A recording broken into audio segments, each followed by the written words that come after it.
All right, yeah. Live stream number 50, as we've been talking about in the chat here. That felt quick, but that's because we're doing it almost every day, right? So, hair looks like shit, but whatever. We're rocking and rolling. Wednesday, September 10th. Less than 20 games to go in this season. And I was trying to figure out what to talk about here. The wild card races are tightening, so we'll take a peek at all 4 or 5 of those games that really impacted that last night. But I also wanted to look at Cade Horton, and I couldn't help but go look at his splits for a second, and it just blew my mind really quick looking at this. Second half game level, 10 starts, 0.84 ERA, 7-1, 0.78 whip in your rookie year. That's crazy. So his first 10 starts, 11 games, 10 starts, he goes for a 4.45 ERA. And then a 0.84 in the second half. So anyway, we'll definitely watch his game from yesterday. But in the meantime, we'll check in on the standings so we know what the heck we're talking about. All right. Blue Jays, 3 up on the Yankees, who lost last night in a in a nail biter, as Jaden says. Actually, no, they had the inning from hell, which it's not that funny because I've been a part of some of those. But yeah, so Yankees and Red Sox both 3 back of Toronto now. Detroit 8.5. Houston 1 game up on Seattle, so we're gonna watch Seattle. They won their 3rd or 4th in a row last night, so we'll check in on them. Texas 2.5 back now in the division, which is crazy. So they're coming in. They're coming in strong. We're gonna take a look at them as well. And that race is awfully tight. Damn. By run differential, it says the Rangers are the best team, and Houston's the weakest of the 3, so that's going to be interesting coming down the stretch. Philly now 9 up on the Mets, so this division's over. And they have 2 more games in this series. The Mets need to win for other reasons, and we'll get into that in a second. Milwaukee 6.5 up on the Cubs, and Dodgers 2 up on the Pods. So those are the divisions in the wild card, and this is something that I noticed this morning when I was trying to figure out what we're going to watch today, what was interesting. The races are starting to tighten, right? Texas 1.5 back, Cleveland 2.5 back. They've won 5 in a row. Kansas City 4 back, Tampa Bay 4.5 back. So you can't leave out any of those teams. Obviously, you're a lot less likely if you're 4.5 back than 2 back at this point, but still, it's doable. So all those teams are in it in the American League and in the National League now. The Mets are only 2 up on the Giants. Giants have been playing really good ball. They did lose the Cardinals series. Other than that, they've been rolling. They won again last night. Willie Adames, big home run that I want to watch. Reds 3 back. And then Diamondbacks Cardinals are the 4.5. Okay, hi, Billy. Tell Rindy I say hi as well. Thank you for watching, Billy. Okay, so that's what I'm saying. We got a lot of tightening races. Tightening situations. There was also a debut last night, and this is something that is actually a little funny. Rob Bradford, one of my friends who does the Baseball Isn't Boring podcast, and is also like a Red Sox, covers the Red Sox heavily for like 30 years. I texted him yesterday because I didn't know whether to stay up or not to watch the debut of Connolly Early, because I never heard of him before, and I saw he was getting the spot start. It wasn't going to be Dustin May. I said, do I need to make a watching video on this guy? And he said, not yet. We'll see how he pitches. He might get 1 start, might get 2 starts. Then I wake up today to a 5-inning, 11 strikeout performance. So that video will be made today for the Red Sox fans out there, so they can get all my full thoughts without having ever seen this guy pitch before. So all my very unfair thoughts on Connolly Early. All right, so anyway, let's go back. Oh, we got a Mets suck comment. So are you a Mets fan, Faulty, or no? Something tells me that Mets suck feels like maybe that came from a Yankee fan. Hard to say.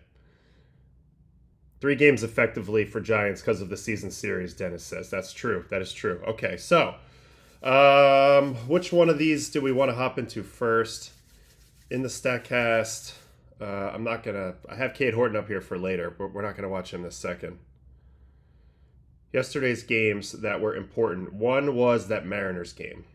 All right, so that's Seattle and St. Louis. So let's sneak around. Oh, you are a Met fan, Faulty.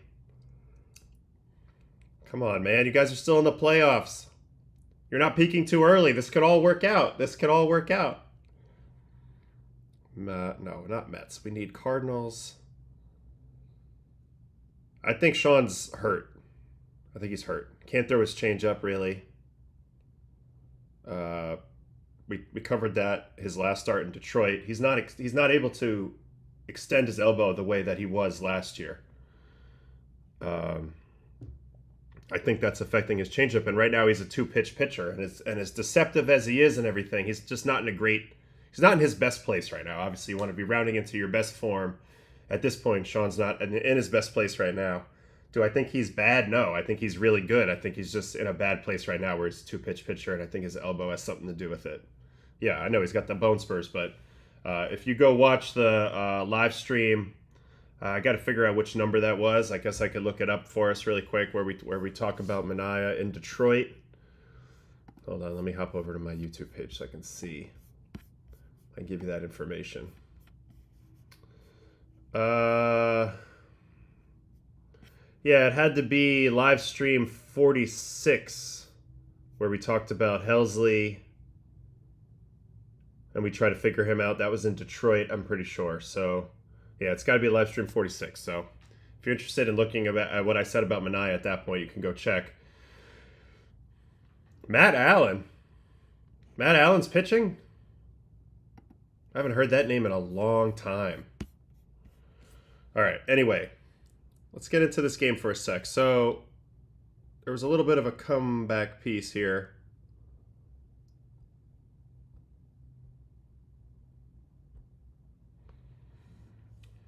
Was there a comeback? No.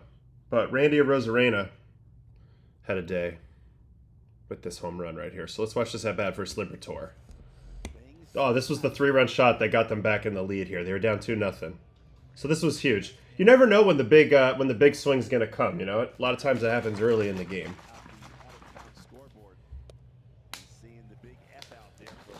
Arozarena has always bugged me.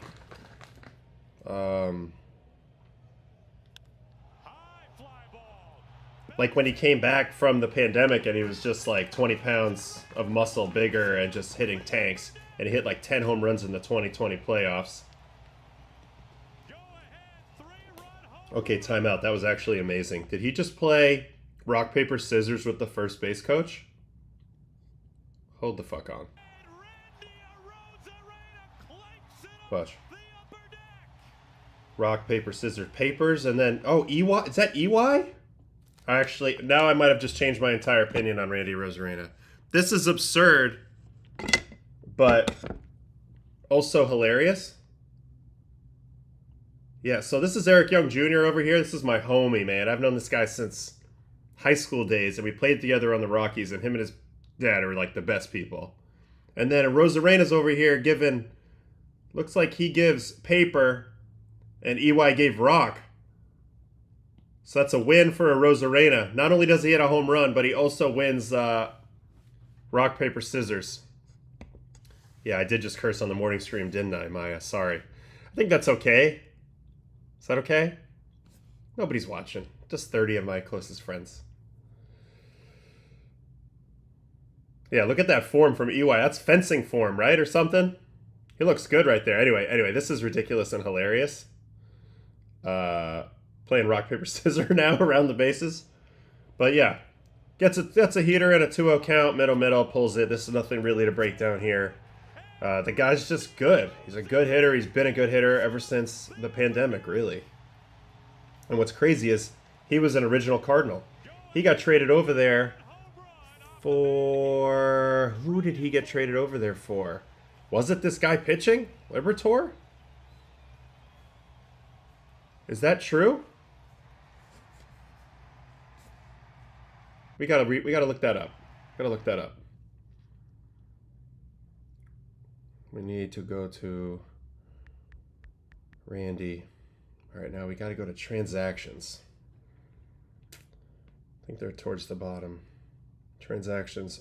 Traded Oh, this is incredible. January 9th, 2020. St. Louis Cardinals trade Jose Martinez and 2020 supplemental first-round pick to the Tampa Bay Rays for Edgardo Rodriguez, Matthew Liberatore, and a second-round pick. So he was traded for the guy he just homered off of. So he was traded along with Jose Martinez, Cafe, I believe they used to call this guy. Pretty good hitter, didn't really have a position. To the Rays for Matthew Liberatore. And who pitched this game that we're watching right now? It's Matthew Liberatore facing Randy Arozarena. I love when this works out. Anyway, 2-0 heater, clobbered, 106, gives them the lead. Mariners hold on. Mariners are now one back in the division. Only in baseball. And you hit the rock, paper, scissors. Now, I'm curious, if you got rock, paper, scissors at first base, what do you got at third base? Let's see if there's more to this skit. Oh, we got the free throw, step back. Time out. The third base coach is on it too. Time out. Wow. That was very rhythmic. Okay, see what he's got at home plate. A couple chest slaps, couple points. Actually pretty calm. Oh yeah, he gives the pose. All right, so there's the home run and the whole skit. That's unreal. Can we watch Matt Brash strike out the side real quick while we're here, while we're talking about the Mariners getting one game back in the division? I know nobody watches Mariner games, but this is a little Savannah Bananas, is it not? It really is. All right, let's just watch Matt Brash pitch, because this guy's filth. I don't know how his elbow stays attached. 3,000 RPM. Mega sweeper slurve thing. Oh, he's throwing the kick change too. Everybody's doing it. Man, this is two back-to-back. Just pitches that are moving heavy in opposite directions. And Burleson's a good hitter. So, sweeper, change-up, change-up, change-up. Let's not forget this guy throws 100. Whenever you see a hitter do this, so Burleson strikes out, and then watch his head. His head just snaps straight up at a board where he's looking right here. He's trying to look for, like, what pitch was that? Was that a changeup? Was that a cutter? Because he's just domed up. He's going up there looking for breaking balls and probably fastballs off of this dude. Instead, he gets perfect sweeper, 3 changeups. All right, so gives up a hit. Who cares? And then we got Nolan Gorman again. So another changeup here. Oh, Dave Valley in the booth. My guy. Changeup down, nasty. There's slider again. Another pitcher just doesn't throw fastballs, even though he's got an incredible fastball. He's got an incredible sweeper. So this pitch, if you watch it, it goes right to left. Right to left. Oof. Changeup down. Disgusting. So you see the interaction of the sweeper and the changeup. They just move in opposite directions. They both have drop. Yeah, this one's going 15 this way. His sweeper going 15 that way. So 30 inches different. This is nasty. And then Sajisi. Slider. Wonder if we see a fastball in this outing. Oh, scares the shit out of him with the first one.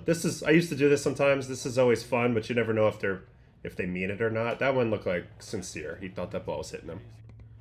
Then it went left. Oh, we're throwing another one. Again, he's just not ready for that. This is a take of, I think this ball's coming at me. It's 2 in a row. And then why not? Why not? Give him the White Castle.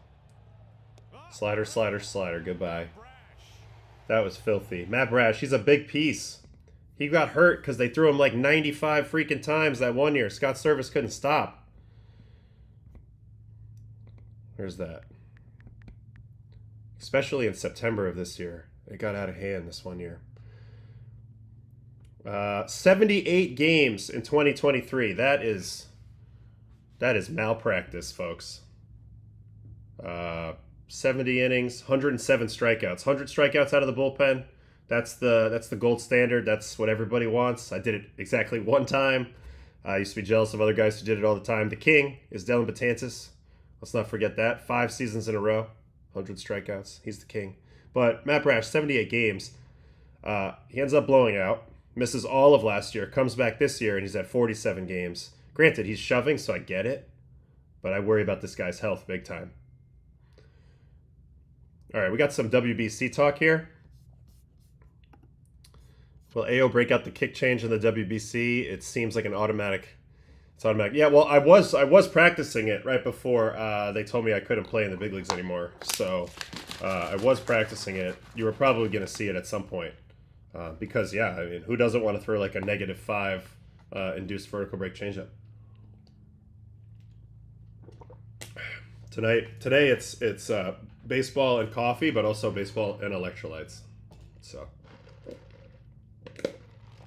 And Ray, yes, if I play WBC Italy and I get the K, hey, give him one of those. Got to give him one of those.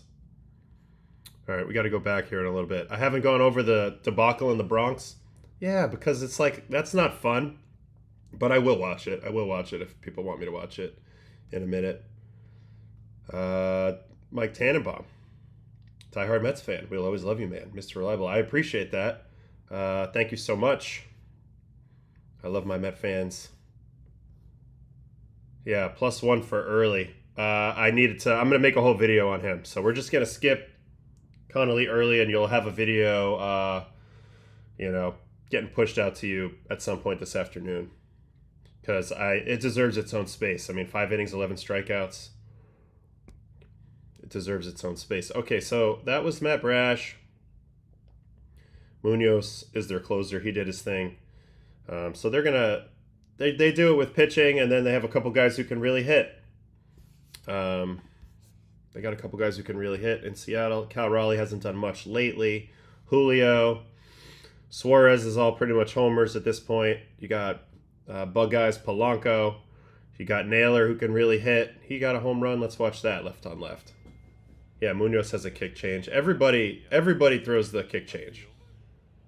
Curveball to Naylor.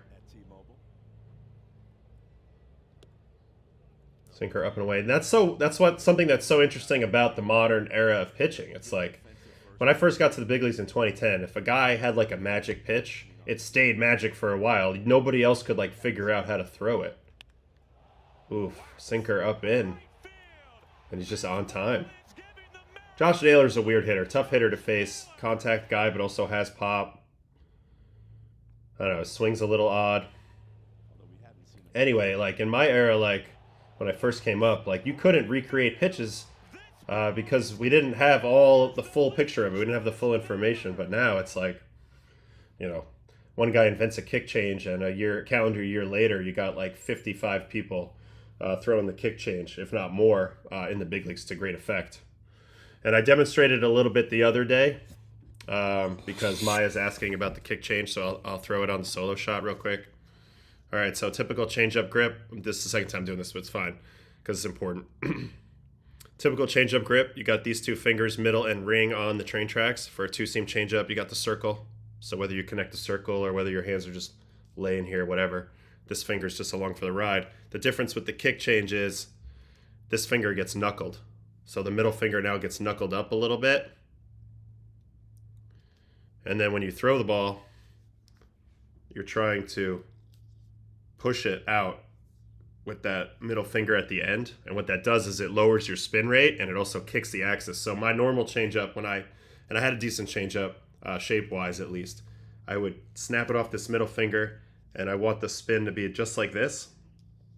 And then that way, it kind of comes out this way, and then the seam shift effect forces it down and away. But what the kick change does is it kicks the seam a little bit further than I just had. And so mine would say 3 o'clock on the observed spin. But this would, like if I was doing a kick change, like when I was getting them on the TrackMan, it was saying it was more like 3:30 or 3:45, which is kind of hard to explain if you don't know TrackMan data. But it just means that the axis is kicked more in a way that it's going to create more drops. So That's why the kick change is so impressive, and also it allows guys who have like high slots, who in the past could never get below 0 in terms of induced vertical break, to get there. And so now they're creating much bigger separations between really well backspinning four-seamers and these kick changes than they ever had before. So it creates kind of like a deadly combination. All right, yeah, of course. I love that stuff. At first, I tried to throw it a little bit, and the grip felt incredibly uncomfortable to me. But then eventually that kind of helped out. So it was I think the story that I've heard, at least, is it was invented by a pitching trainer, I think at Tread Athletics. But the first pitcher I saw throwing it was Hayden Birdsong, who's on the Giants. Hayden Birdsong, this dude. No, he might have got sent down or got hurt. But he's interesting because he's 6'4" with a pretty high release, 48-degree arm angle, and yet he was able to get his changeup induced vertical break really low. So he was like one of the first proof of concepts and like why a guy would do it. See here, his changeup was this year averaged 0 vertical break, so 0.0, and his fastball's at 18.1. In the past, that would have never been a thing. Hold on, I gotta share my screen. This is Mr. Hayden Birdsong that I'm showing you real quick. All right, this dude. So as you can see, he's 6'4", 216. He throws from a 48-degree arm angle, so it's pretty high. But then you go down, and this is like what caught everybody's attention, all the analysts' attention. Like, wait, how's he doing this? And then you go closer look, and sure enough, he was throwing the kick change. So here's what it is. This one that I'm highlighting is changeup, vertical break 0.0, 11.9 horizontal. That's negligible. We don't even know if that matters. But then the next one I'm highlighting up top is his four seam, 18.1. So it's a huge 18 inches of induced vertical break separation between those two pitches, which just wasn't possible before the kick change for guys that had that type of backspin and like higher angles. So it's probably the last pitch to really be invented. I don't think we're going to invent any new pitches. Everything will just be a kind of like a hybrid, like a cross pollination of like two different pitch types. But I think pitch types on their own are they're kind of done. I don't think we can create too much more. We kind of have figured out how to make movement in every plane, so that's pretty interesting. And all right, so we saw the Mariners. Now we should look at the Giants. They played the Diamondbacks. This was actually an interesting game. They had to make a comeback in this one as well, because the Giants are now 2 back of the Mets. San Francisco Giants, and they played the Arizona D-backs. Wow, Gallen and John Curtis pitched in this game. Okay. All right, so it was Robbie Ray, and early in the game they were down. Yeah, Jordan Lawler hit a double. And then here's Zach Gallen. So first inning. Oh yeah, this is how the game starts. Walk, homer. It wasn't a comeback. It was just a quick three runs right at the gate. And so let's watch Willie Adames clip this 3-run homer off of Zach Gallen. Oh my God. Hard sinker in. Did he foul that off his knee? Yeah, because he goes down like a ton of bricks. Got a little bit of that Carl the Fog creeping in on this shot. I kind of like these. Oh wow, yeah, that hurt. That hurt like a son of a gun. Oh, that's very similar to what Pete Crow Armstrong did the other day. I don't know why I like to watch this content, but I do. All right, and then he goes deep, next pitch. So sinker in, and then he's like, I know you're going to throw it again. Oh, but he doesn't get it there. Oh, big time pimp job, too. 107.7 at 34. Now, does he have any skit going around the bases? Can he match Randy Arozarena? Oh, he did a little, was that a CU? Was that a Cristiano move? Oh, yeah, I think he did 2 of them.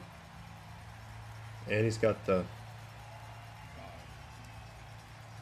Yeah, he's got a skid. I mean, he's not playing rock, paper, scissors, but it's pretty good. And you know what? They play together in Tampa, right? Randy and Willie. Also, this guy right here, Drew Gilbert, former Met prospecto. Look at this dude right here. Look at this friggin' Brett Laurie psychopath. They're all looking at him because they know he's going to do something crazy. Yeah, Drew Gilbert's vibes are going to play in a big league clubhouse. That's for damn sure. Watch the pimp job though. Whoop. Wow, he's really cocked back on the back leg. You know, I know he'd been struggling early in the year. I wonder if this is new or not. Yes, I'm going to do a watching video of the Connor Lee early debut today. You'll have that today, Tim Richardson. I thought about doing it on the stream, but ultimately I think it deserves its own space. So I'm going to do it today. I should have done it last night, but I listened to some bad information. Anyway, look how much weight is on this back leg here. Like you can see, he's really loaded, preloaded. Now, I don't know. I've heard of people talking about being 60-40 back leg to front leg or 70-30. This looks like 80-20, 90-10. Then he gets to 100 with the leg kick, and he does go back a little bit.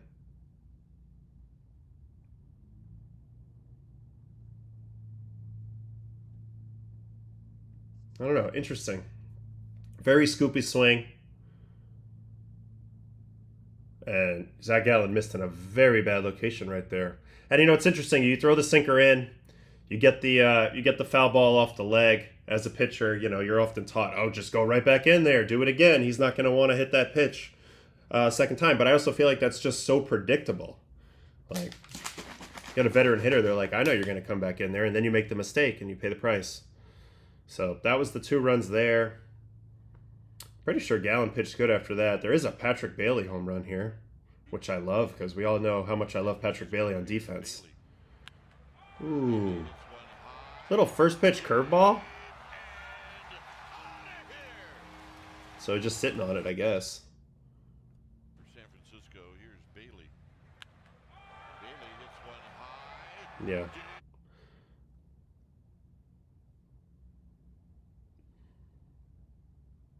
So is Drew Gilbert playing every day for the Gigantes? I think he is. And then look at Joey Lucchesi pitching 8th inning role for the Giants right now. This is unexpected. And this guy, Joel Peguero, I'm pretty sure he's on my winter ball team this year for a little while. Let me watch the delivery and I'll tell you in a second. Those cheese. Oh yeah, this guy was on the Toros. 98 with a 92 mile an hour slider. This was a huge at bat in this game too, so 1 ball and 1 strike. 99 in. Looks like no extension. Yeah, 5-2. But that's cheese. 1 ball and 1 strike. With the slider. Here's the 4 seam. So he throws hard, but with no extension, so I wonder what it feels like at the plate. And then he's going to get this slider. Strikeout. That's a big out. And then I think he gets out of this jam here. Yeah, he strikes them both out. Then he gets this guy, Del Castillo. 1-0-1-1. So we stumbled into... this is a job that I had for a lot of my career. It's like the first guy out of the pen, fireman type of guy. You're in deep doo-doo out there, and you got to kind of cut it off right here and maintain the lead. You're not the closer, but this outing won the game for the Giants. Second and third, 1 out. And he goes strikeout, strikeout. He's throwing absolute fuel, too. I mean, not that I should be surprised. He threw hard this winter, but everybody throws so dang hard. So all those fastballs, and here comes the slider. Wow. What you swinging at, my dude? Also, Patrick Bailey made this pick look way too easy behind the plate. This is a scud in the dirt, glove side. And he just snatches it. Oh! My catcher's at home. I'm sure you already know this. This is very self-explanatory, but watch Patrick Bailey, the best catcher in the game, defensively do it. Watch our guy right here, Patrick Bailey. He runs out of his stance and clears the angle so he can make a nice, easy throw to first base. If he stays over here, he's jammed up by the runner. So he decided to make the angle himself. And how did he do that? If you watch him, he just kind of creeps forward, creates the angle himself, makes a nice, easy throw for himself. And anytime you can make your job easier, why not do it, right? Why not do it?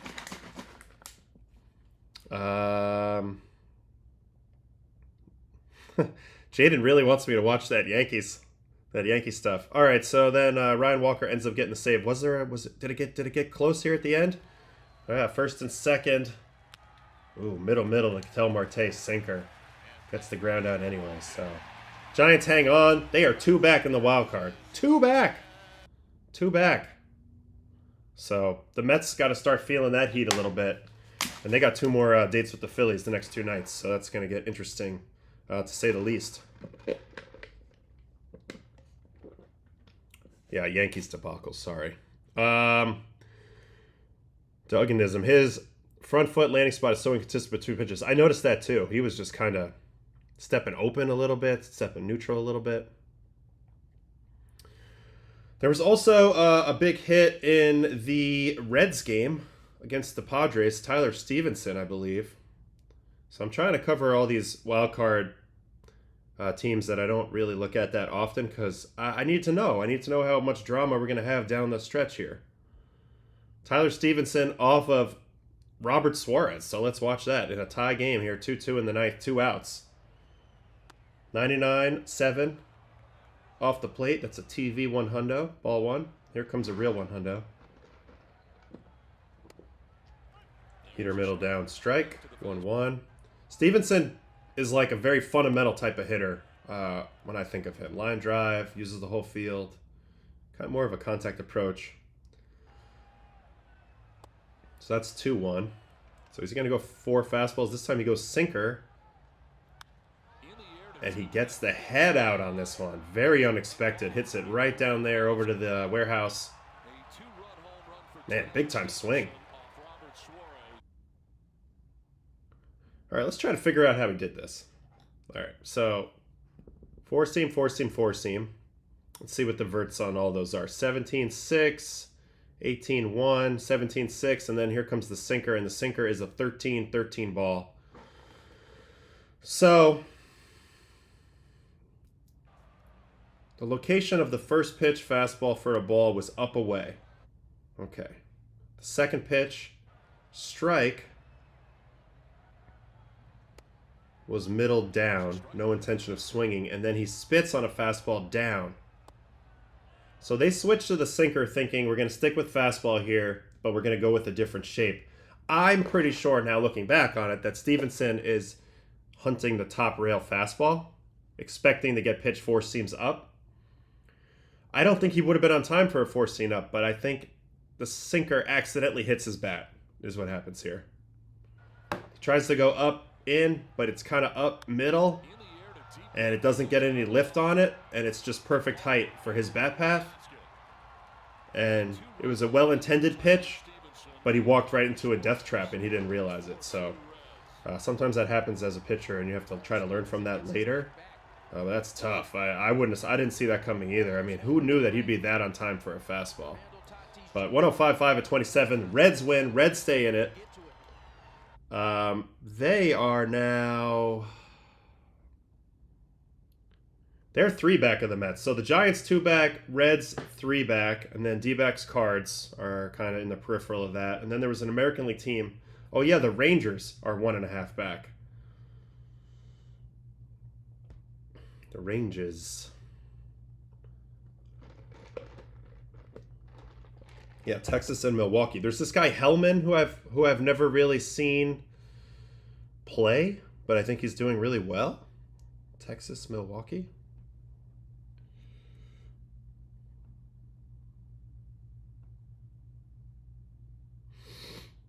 Man, everybody pitching this game for Texas. Leiter, Milner, Curvelo, Garcia, Maton, Armstrong, Patrick, Ashby, Anderson, Myers. All right, so where's my guy? Hellman. Michael Hellman. Pretty sure he robs a home run. And then he hits a home run here.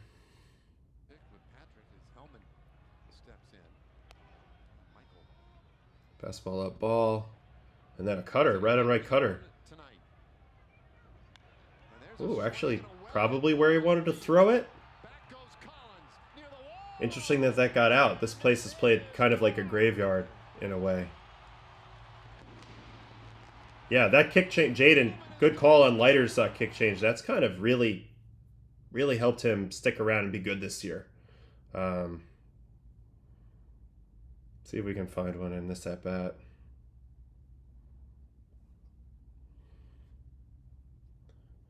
Yeah, I mean, 2 vert on a changeup from Jack Leiter is crazy. He's got almost a 20 ball in him with fastballs. Here's another one at 2 and 18 to Bryce Terang. So yeah, there's another example of a kick change. It's 1400 RPM kind of gives it away right away. It kills your spin rate a little bit, helps get the access to where it needs to be, and helps it drop. So good call there by Jaden. Yeah, if the Rangers make this, you got to tip your cap to them. I mean, let's look at, this is the lineup they ran out there today. Josh Smith, Wyatt Langford, Higgy. That might have been a pinch hitter. But Berger, Young, Osuna, Duran, Heim, Hellman, Freeman. It's not the names that they had at the beginning of the year. There's no Seager. There's no Semien. Where's Evan Carter? So it's very interesting offensively. Peterson's had a brutal year. Now they have Dylan Moore over there, Rowdy Tellez. They kind of have an interesting little bench squad, but their pitching's been great all season long. Now, of course, they're without Evaldi. They have Merrill Kelly, so now it's a DeGrom, Corbin, Merrill Kelly, Leiter. I guess Latz is the other one getting starts mix. The bullpen doesn't have that one dude, but it has a bunch of guys who have had good seasons. Armstrong's had a good season. Maton's had a good season. Garcia's been sneaky good for a couple years now, even going back to his days with the Rangers, with the Nationals. And Milner. So, Rangers are right in it as well. They are 1.5 back of the wild card, but they're also in it in the division race. So, a lot of stuff could happen. Lara Elias, I am going to do Early's debut as a standalone video today. It deserves it. All right, so that's it for the wildcard stuff. Pretty sure we've covered all of those games last night. Where is my notes here? Cade Horton, Willie Adames, Randy Rosarena, Tyler Stevenson, Hellman. Yep. Okay, so Cade Horton time. Cade Horton pitched last night.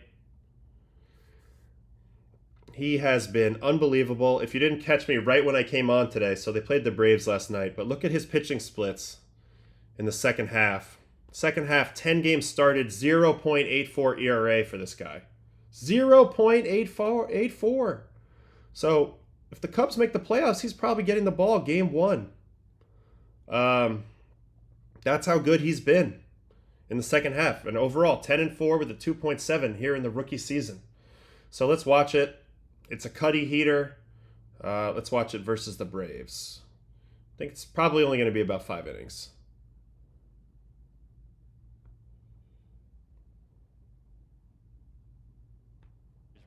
Monitoring where he's at right now, this point in the season. All right, first batter, changeup.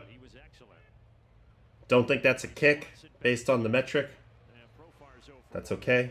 Gets his first out of Jurickson on a changeup. Now Matt Olson. So teams are definitely going to pack the lefties in there. Little backdoor fastball. Dansby had to play defense on this 107.2 mile an hour ground ball. You don't see Dansby get startled by a ground ball too often, but still makes the play. So he's one of the best out there.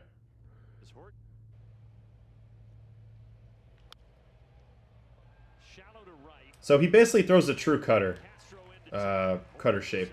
95-1 is about the velo. And then here is the shape. 13.9 vert, which is not exceptional, but only 3 horizontal break, and sometimes it gets into the negative. So it's sort of like a cutter, perceived cutter, not terribly lifty, so that makes it a little weird. This reminds me a little bit of like an Antonio Senzatella type fastball. Who's a guy I played with Colorado, who had like a sinking, cutting thingamajig for a little while. That kind of works if you know how to use it. But anyway, that's the metric on the fastball. We've seen the changeup. He's also got a really good couple really good breaking balls. He's going to get Drake Baldwin out here with the changeup. This is one of his competitors for Rookie of the Year. Changeup up away, and I think partly he's going to get Chase off the corner away on his changeup from lefties because, again, his fastball kind of trends back to the plate. So sometimes they're going to have to respect pitches that start a little bit off the plate away from them, and then they end up swinging and triggering at the wrong thing.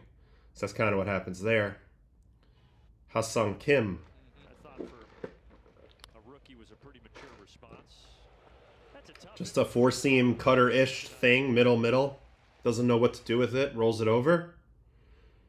And then Michael Harris. Going for that back door. Michael lines it to left, pretty deep. Actually a really good swing. But Ian Happ's a really good outfielder. So goes perfect through the first 2 innings.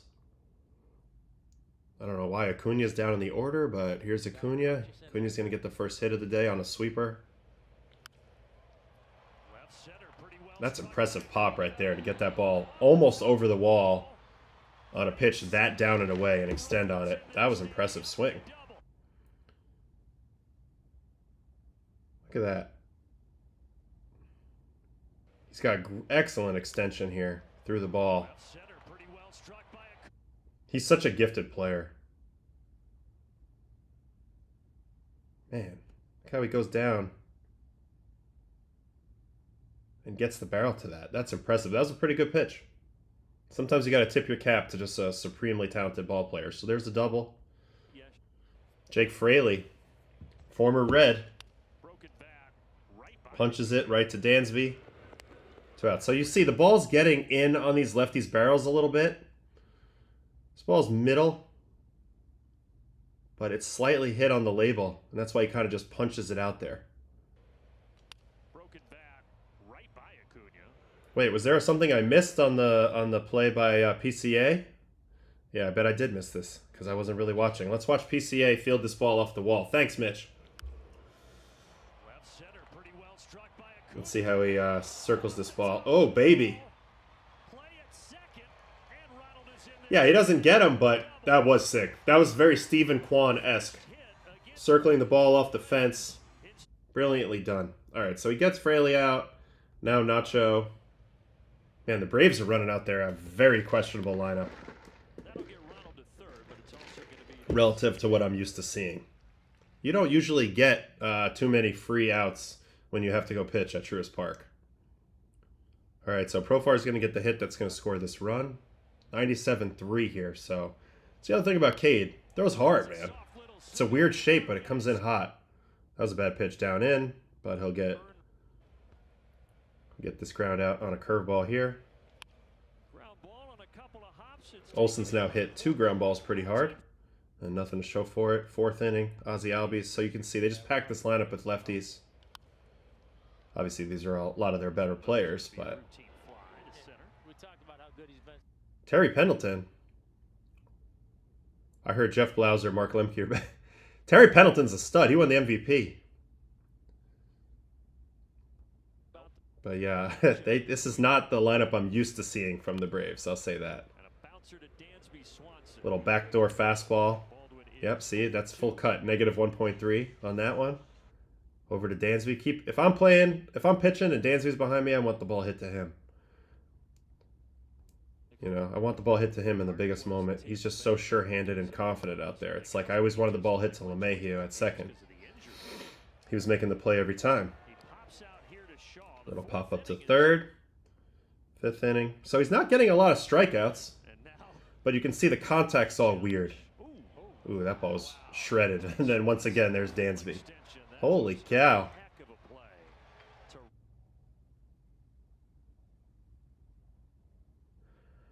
I think if you have to worry about your coconut getting cracked open by a line drive, it should be a hit for the hitter. I actually think this is unfair for Michael Harris.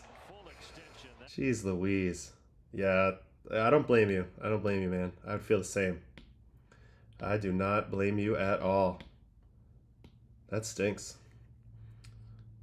Where's Dansby on the high home? Right here? Yeah, I mean he's already there. Dude, 106 line drive up the middle, no hit. Brutal. All right, Acuna gonna get another hit. This guy's just he's really, really good. Oh, another ball up the middle. And it was almost fielded. Are you kidding me? Oh, thank you. Thank you for this puzzle. My son just handed me this mixer truck puzzle. This is so good, Arch. You did so good. Pound it. Love you. So, another ball up the middle. Now Fraley's going to single.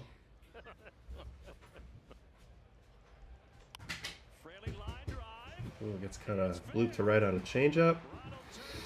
First and third. And then he's going to get out of it, though. Nacho with a pop-up. Right on right, sweeper.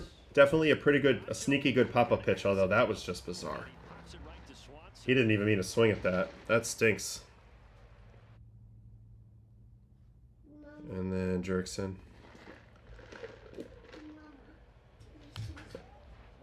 All I'm seeing is just a lot of mishit balls. Now, some have been hit hard, no doubt, and you have this type of defense behind you, this might be an ideal situation for Cade Horton to pitch. So there's a little bit of luck here. But he's also getting a lot of mishit balls, whether it be ground balls or fly balls. Balls not completely on the barrel. And then this is actually a beautiful freeze to Matt Olson. My last Mets strikeout was on a very similar pitch to this, to Matt Olson. Fastball down and away after I worked him in the whole at bat. And I was really proud of it. This is even better, though. This has actual sort of cut back, so this is really sick. Boop. Painey and C.B. Buckner behind the plate doing the boxing move. All right. Ozzy Albies. Changeup. Wow, what a weird metric on this changeup. 12.3 vert, so he gets way under it. This was like a floaty Marco Estrada vert ball.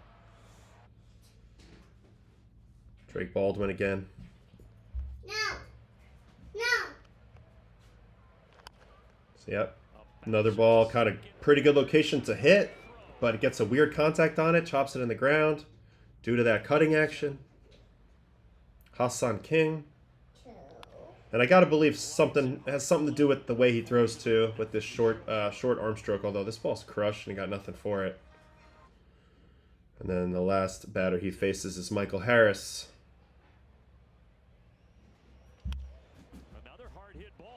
Oh, and that just chews up Nico. You never see that. But all right, let's watch really quick Mr. Horton from the side, which we've done once before, but it needs to be shown, just this arm action, which is the key feature of Cade Horton.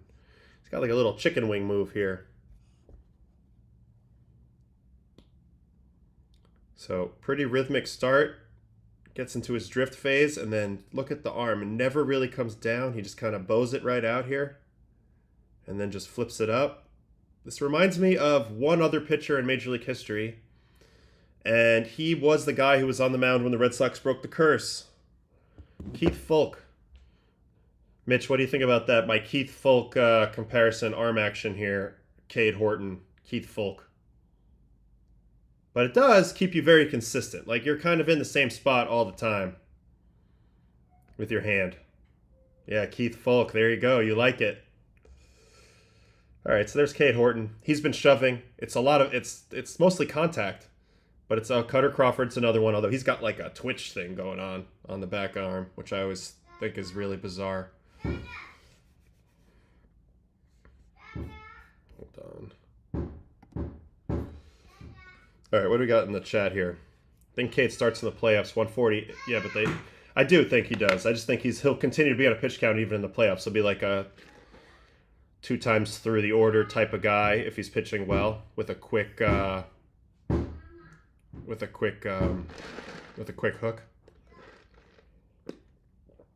Yeah, definitely Giolito, but I don't know, something about the way that the elbow stays bent. Some guys like they keep it tight, but the elbow's down. His is like cocked, so it's a little interesting to me. All right, should we watch the Yankees inning from hell? I think people want that.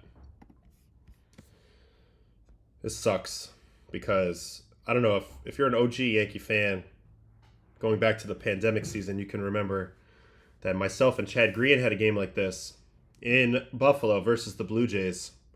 That pretty much ended my Yankee career, that game, in a lot of ways. But It's a nightmare. This is not the game. Oh yeah, this is the game. So Will Warren started this game, did a really nice job, pitched through 6 innings. So we go to the 7th, and this is kind of how it went. Fernando Cruz, first pitch splitter, and meanwhile, Fernando Cruz has been awesome this whole season. Are you riding your piggy? First pitch, splitter, ground rule double. So man on second, no outs. Then Torkelson, it's a 6-pitch walk. 3-2 splitter here. Pretty good take by Torkelson. Now, this is one of the things that's interesting about pitching leverage. Like, it's 2-2 when you come into this game. So you are selling out not to give up the lead at all. You don't want to give up 1 run. But if you're okay with giving up 1 run, you might be a little bit more in the zone to a guy like Torkelson and make them earn it. But in this spot, he's not giving in. He's in the mode of, I'm not giving in. I'm getting a 0 this inning. So, I mean, he probably would have thrown a 3-2 splitter anyway, but just the whole ethos of it, is a little different. So, all right, first and second, no outs. Now Wencel Perez. He probably pitched pretty carefully in this at-bat, but he gets to a 3-1. He tries to throw a heater. He misses extremely high, and now it's bases loaded. Now he's in that Sugar Diaz situation where you need to be one of the guys that can strike out the whole world right here. That's how you get out of this situation. Honestly, Fernando Cruz kind of is that guy a lot of the time. All right, let's watch the at-bat versus Parker Meadows. We'll watch all 3 pitches. Bases loaded, no outs. Good first pitch fastball there. That should set up double splitters down. There's the first one. Doesn't get the swing, though. He's going to double up on it. Doesn't get it up enough. Meadows smacks the single. And 1 run scores, so it remains bases loaded. And then this is where it went from bad to worse. 3-1 count, bases loaded to Dylan Dingler. This is the guy you really got to get out in this situation. Ends up walking him. Boone comes and gets him. That brings in Leiter. Trey Sweeney. 2-0. Gets himself in a bad count. Hits this ball, but they have infield in, so this is no man's land. Volpe tries to go back. Can't make the play. Grisham's nowhere near it, so it's a bloop single on a ball that should have been an out. This is the worst feeling as a pitcher, plus it's a hit, so it's not even unearned or anything. Then 0-1 pulled splitter. Hits him. So that scores another run. And now it just gets away from him really bad. Glaber with a walk. 3-2 here. And then a Kerry Carpenter triple to just put the nail in the coffin. That's driven into left center field. That's going to be in there for base hit. And it splits the outfielders and it rolls all the way. So yeah, inning from hell. 2 pitchers combined to get no outs. Like I said, myself and Chad Green did this in 2020. Hard to explain how bad this feels as a pitcher. This one hurts like bad. Like you might not sleep for like a day or 2. Yes, honey. What's up, my love? What do you need? I love you. No. What? You want to brush your teeth? No. Can you go to mama? I'm almost done. Do you want to say hi? Yeah. Okay, come. No? All right, my son's being a little ridiculous. And then Tim Hill came in and restored order. But that's it. You can't come back from double, walk, single, walk, single, hit by pitch, walk, triple. So in terms of like them actually earning it, there was a double, and then there was a single, and then there was the single that should have been an out, and then a triple. So outside of the double and the triple, could have been mitigated if they just threw strikes, but it's tough. These 2 guys have pitched pretty well most of the year, especially Cruz. Leiter's been up and down, but if you look at the advanced numbers, they're actually pretty good. It just sucks. You feel like, and you did. You let your team down, and you lost, and it sucks. There's no way around it. But yeah, that's a tough inning to watch, especially as a relief pitcher. I don't think I can handle that too well. That's tough to watch. All right, what do we got in the chat here? I feel like we have a little chatter going on the Cubbies situation. Ben Brown shouldn't be on a playoff roster at this point. I kind of agree. He's kind of a 2-pitch guy, sitting duck right now, and he's got good talent. He just needs to keep working. Yeah, that Yankee inning was brutal.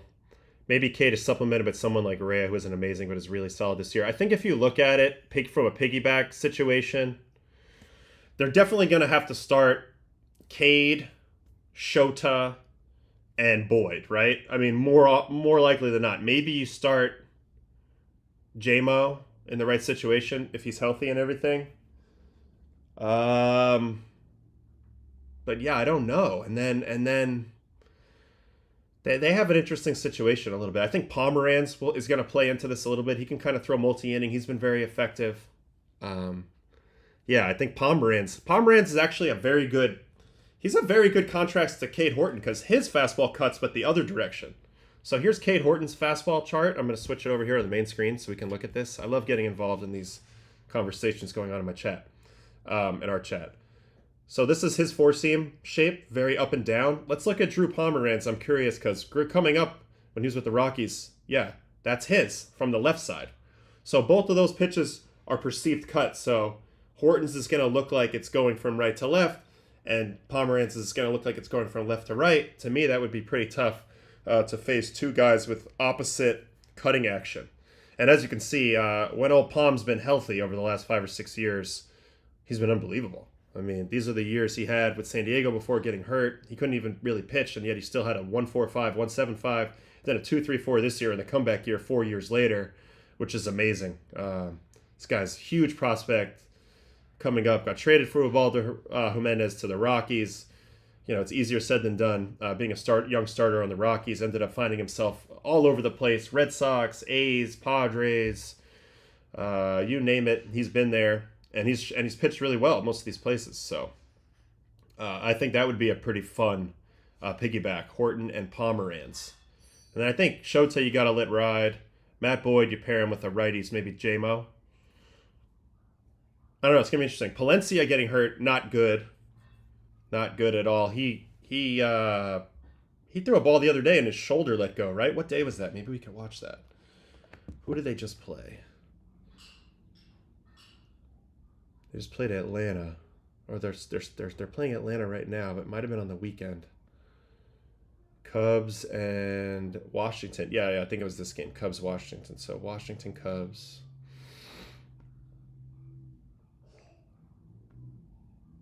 Yeah, this is it. So it's going to be in the Hodge at bat. Yeah, Palencia is still on the mound here.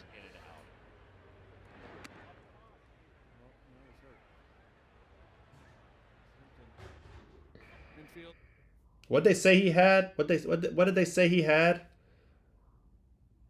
Like a shoulder strain? Very rarely do you see a guy throw and just eject the glove and go right into the I quit stance. He was having a really tough outing, and this is a 100.4 mile an hour fastball. See, before this outing, it went homer.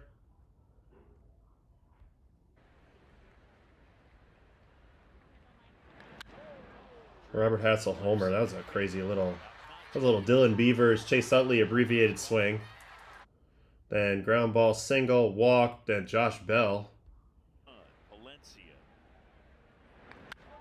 Because Palencia has been kind of the gift for them this year. I mean, Presley wasn't it, I guess, and then Merriweather's got hurt again, which seems like happens every year, and then they really didn't have anybody to step in that role.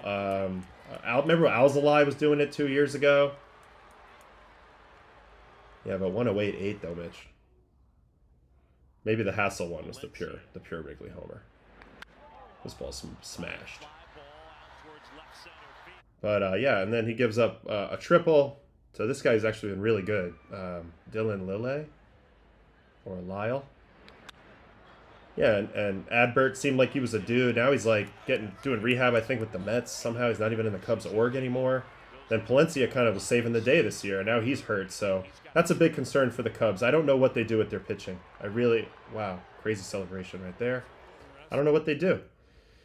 Keller is now going to be the closer. He's having a good year. I mean, Thielbar's as old as me, so who knows how that'll hold up or not hold up. I think he's pitched pretty damn good. Now you're making me want to look at the Cubs again.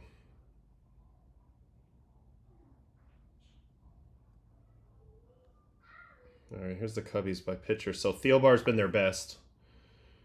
Keller, Kittredge. Okay. They're not. It's okay. You can work with that. Soroka, Palencia. That does hurt, though. I mean, he's their 100-mile-an-hour guys. That was PCA's celebration or something emoji celebration. I don't know what that was. So, yeah, Keller's a big ground ball guy. Cubs have great defense, though, right? Kittredge is good. Taylor Rogers. They've got more guys there than I guess I realized before. But yeah, the starting, they're gonna have to figure it out. It's gonna be interesting how they navigate through that if and when they're in that situation. I don't think they're catching the Milwaukee, so they'll likely be hosting a wild card series at this moment. Or is that how that works? Yeah, because those two teams get byes. Dodgers would, in this situation, play the Mets, and then the Cubs would play the Padres as of right now. Okay. 3 games. So Horton, Imanaga, Boyd, probably. Yeah, it's not feared. It's not feared. But it's actually funny how few really are. It's probably going to be the Padres. You know, we'll see how the Mets shape up. Phillies. Crazy. All right. Connolly early video will definitely be happening today. I feel like I'm excited to do that. I'm excited to know nothing about somebody and then try to learn a little bit, try to watch and, you know, make some early judgments. What else happened last night? Anything fun? Top performers. Teo, 2 homers for the Doyers. Parker Meadows, Yoan Moncada, Pico Armstrong, Harrison Bader, who's been killing it for the Phillies. But I feel like a lot of Mets fans probably don't want to relive that game. Ranger Suarez, too. He was unbelievable. But the Mets are really going through it at the plate right now. All of a sudden. They were like one of the best teams hitting for like over a month there. Now they're kind of stuck in it. This guy, Cantillo, was actually amazing last night. Because now Guardians are back in it. They've won 5 in a row. Can we just look at this guy for a second? Can't say I've watched him, but I've definitely said his name a lot in probables. So he's been running out there recently. 10 starts, 3.36 this year. 91.5 mile-an-hour 4-seam, mixed with a 32% changeup, slow changeup, 78 mile-an-hour changeup, curveball, very good curveball by the movement. And then a little bullet slider. All right, before I decide whether to watch him or not, we got some stuff in the chat.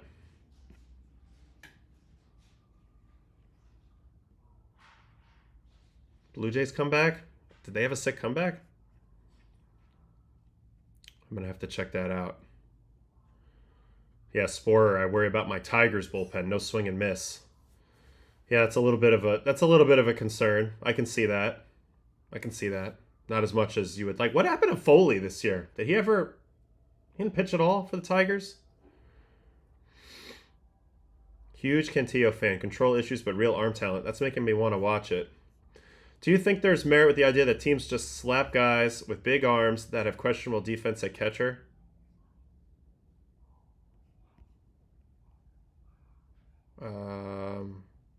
I think that might be the case going forward because you need to throw now. You're going to need to throw behind the plate. But there's so much that goes into catching. To me, catcher's the most important position on the team. So, yeah, since Hunter Green showed the way, good call. Foley evaporated, got sent out. I don't understand that. He got scoped. He was disgusting the last 2 years. He was a problem. And I know that AJ ran away from him real fast. After I don't think he pitched after the first playoff game last year. But he was the guy last year. He was unbelievable. Long Island guy, so I've always rooted for him. Big dude. He came to the lab. He threw at my lab before. Bottom of the 9th, Abreu. Okay, so let's watch Toronto make the comeback. And then maybe if we have time, we can run through Joey Cantillo. Who Toronto play? That's how little I'm paying attention right now. Houston. Okay. Oh, they came back off Abreu. Okay, that's the Abreu you're talking about. Got it. Blue Jays got to keep going, man. How did Bieber pitch in this game? All right, Kirk walks, Barger strikes out, Ernie Clement singles. This guy's so nasty, by the way, Abreu. Nice little single up the middle. Oh my god, is that the ghost of Colby Rasmus in center fielding this ball? I know it's not, but tell me this doesn't look like him. Alright, so single. Then a Davis Schneider walk. 3-2. I mean, just a little bit off. So 2 walks and a single, and then IKF. Gonna get the big hit. We'll watch the whole at bat. Slider. Up away ball 1. Slider again. Wow, dirty slider. That was filth. And then slider again. So triple sliders. Oh, god dang it. I'm doing it again, aren't I?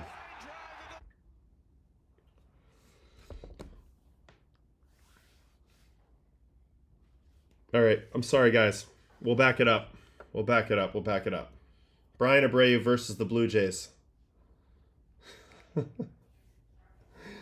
All right. So he walks Kirk and then gets Barger swinging. So this is the real problem. It's the first batter of the inning. Walk up high. He does come back to strike out Barger. High heater. Barger's been really, really struggling lately. Then Clement comes through with a big hit here. So that gets the first and second. Then he walks Davis Schneider. This is a big walk that sets up the bases loaded situation. Good pitch, good take. Isaiah Kiner-Falefa, we watch all 3 pitches, so it's going to be triple sliders. Ball. Yeah, good call. Another 9,950 reps. Great 1-0 slider, but then he triples up. And it throws it middle. IKF smashes it into left. 1 run scores. Here comes the second run. He's in there. They tie it up. Springer ends up striking out.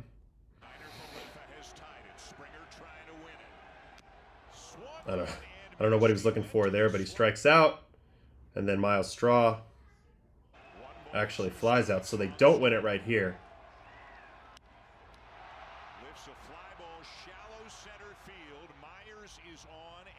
Oh, yeah, this guy gives me Colby Rasmus vibes out there in center.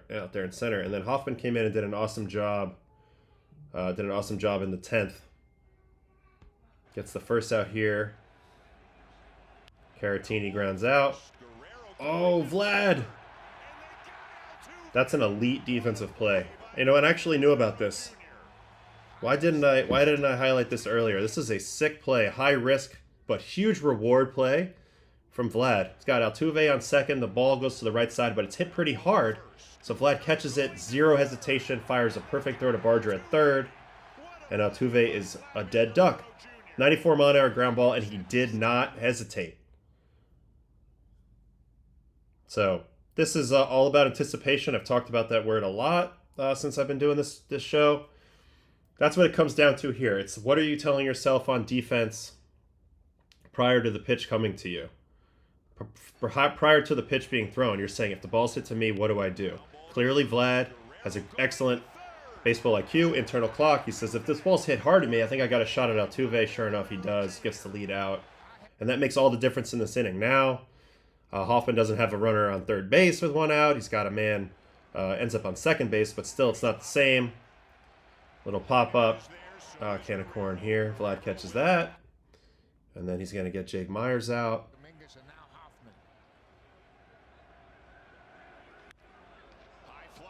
With a nice can of corn to center. 1 step onto the track. And then they're able to win it versus Kimbrel. Vlad versus Kimbrel. Let's watch it all. Man on second, so designated runner on second. And you're facing Craig Kimbrel in a Houston jersey. This is very strange, but here we are. Fastball middle. He's under it. That's the effect of the Craig Kimbrel fastball.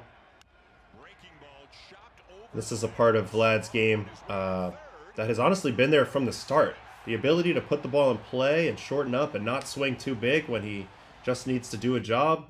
Also, a lot of hustle in his game. Ends up getting a hit on this. Little chopper. Gets it over the mound because of the turf. Altuve's there.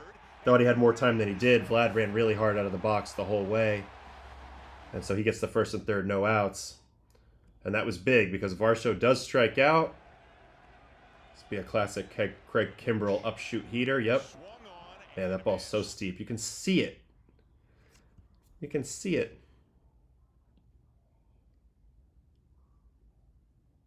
Look at that. It's an elevator ball. Nasty. And then they do finally win it, though. Tyler Heineman. So let's watch this whole AB. They go for the squeeze here. Oh, that's sketchy. Strike one. Wow, changeup from Craig Kimbrell. This is probably a kick. Is Craig Kimbrell, the OG, throwing a kick changeup with a 1.2 vert? You bet your ass he is.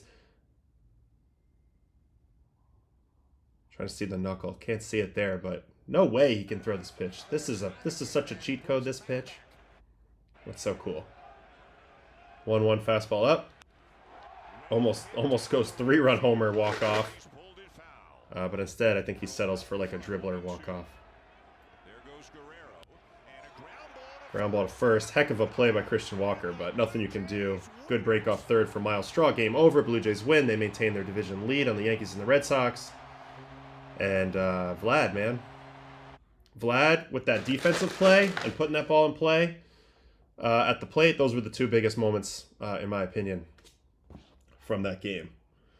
All right, let's quickly head over and watch this guy, Cantillo versus the Royals, and then that'll be it. Cleveland and Kansas City.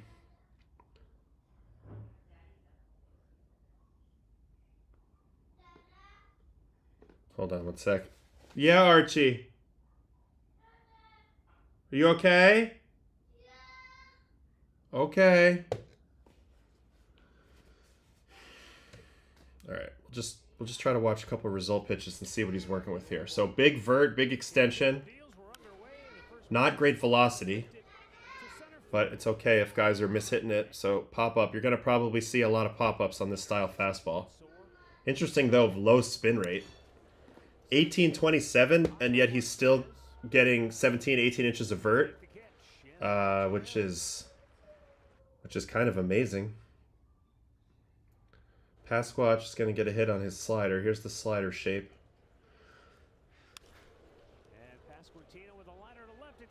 Ooh, if Quan can't catch it, then it's a legitimate hit. And Salvi, curveball. Okay, so here's a huge curveball. We saw that on the shape, on the old shape chart. Huge curveball. That's negative 18 vert. So that's going to be his plus pitch. It's going to be just the hugeness of the break on this curveball. And that's going to give him a good pitch to pair with that high fastball. So, makes sense. That's his mix. It's going to be a fly ball game. Yeah, guys are just going to be a little bit under it. It's amazing, though, that he's achieving this with this spin rate, 1871. That's one of the lower spin rates I've ever seen for a high vert four seam. Caglione. I've been waiting for Caglione to go off because just physical talent. He's up there, man. Wow, sick play by Jose Ramirez. You see the hands? See the monos on this right here? Check the monos on Jose. Whoop. Nice transfer. Throws it over to Big Christmas. Sick play. I just wanted to say Big Christmas. Negative 17 on this curveball. Oh, he went for the behind the back. This sucks. Alright, see if there's any strikeouts. Skip ahead to this one. Jonathan India. He's going to get him with a changeup. He's got a very slow changeup, which I like, considering... You know what else might be working for him a little bit is the changeup and the fastball spin are a little closer than if he had good fastball spin. 1682 on the changeup. So... What do you got? You got a mail truck? Oh, we got another toy in the chat, folks. Mail truck. Here you go, bud. I'll be out in a sec. Oh, you want the grabber? Oh, here you go.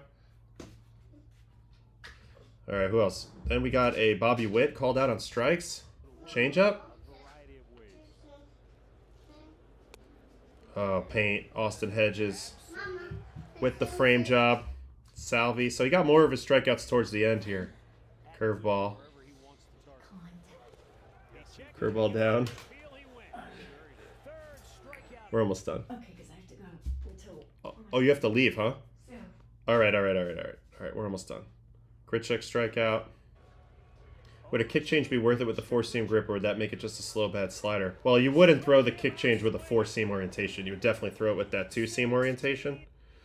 But it's an open question. Like, would he be better with a more droppy changeup, or is the fact that it's 13.7 more deceptive? The fact that it looks like a lot like his fastball, the way it's spinning, is that more deceptive? So that's a good question. I have my doubts that everybody should try to throw the kick change. I think some people should stick with a vert change and just try to locate.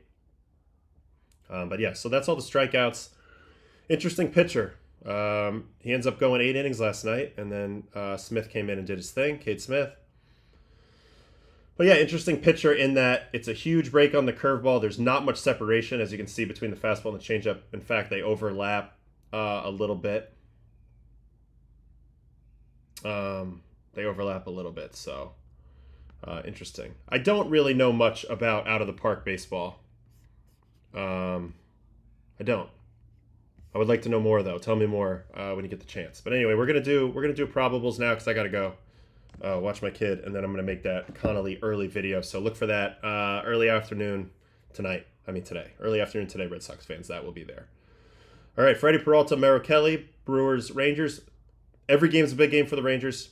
The rest of the way, Peyton Tolley, third start for him, going against Mason Barnett and the A's. So Peyton Tolley. He was the first Red Sox that I watched his debut. We're going to watch Connolly early today as well. Then Erod, Carson Seymour.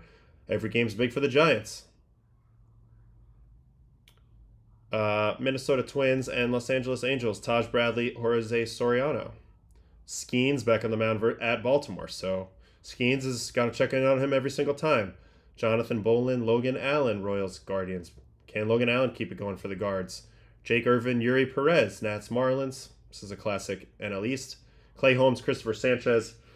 I would love for the Mets to get this one just to feel better about themselves. This is a tough matchup for Sanchez, so we'll see. Flaherty and Rodon, advantage Yankees in this one. We'll see how that plays out, but early advantage Yankees. Rodon's been outstanding. I see Flaherty giving up some homers today. Jason Alexander, Jose Barrios, Astros, Blue Jays. Big game for both teams. Big game for both teams. Cubs, Braves, TBA versus Chris Sale. So good luck to the Cubs. They got Sailor tonight. He'll be coming out the way he always does. Griffin Jacks at the White Sox. So Jack seems like he's definitely starting now. Andrew Abbott, Nick Pivetta. Big game for both teams. Both sending out their good pitchers. McGreevy, Logan Gilbert. Mariners trying to keep their streak going versus the Cardinals tonight in Seattle. And then Kyle Freeland, Blake Snell from Dodger Stadium. Freeland went 8 shutout his last start, and Snell has pitched pretty well except for his last start. So Dodgers looking to stave away the Padres, keep the Padres at bay. That is it for today, folks. Thank you for hanging with me. This was an awesome stream today. And I will get that video up ASAP. And then we will be here for tomorrow, Thursday show, 10 a.m. Don't miss it. All right. Thanks, guys. Peace.